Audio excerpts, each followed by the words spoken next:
நீங்கள் பார்த்து கொண்டிருப்பது நியூஸ் 21 செய்திகள். தமிழ்நாடு செய்திகளை உடனுக்குடன் தெரிந்து கொள்ள நியூஸ் 21 செய்திகளை பாருங்கள்.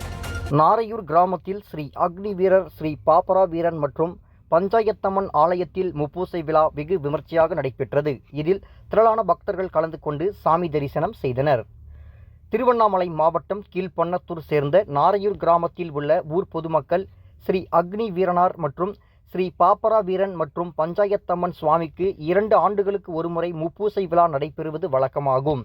அதனைத் தொடர்ந்து இந்த ஆண்டு ஆடி மாதத்தை முன்னிட்டு குலதெய்வமாக வழிபாடு செய்து வரும் ஸ்ரீ அக்னி வீரனார் ஸ்ரீ பாப்பரா வீரன் மற்றும் பஞ்சாயத்தம்மன் ஆலயங்களில் பொங்கல் பூக்கூடை எடுத்து ஊர்வலமாக சென்று ஏரிக்கரையில் அமைந்துள்ள அக்னி வீரனார் சுவாமிக்கு ஆடு மற்றும் கோழி என எடுத்துச் சென்று தங்களது நேர்த்திக்கடனை செய்து பொங்கலிட்டு முப்பூசை செய்து வழிபாடு செய்தனர்.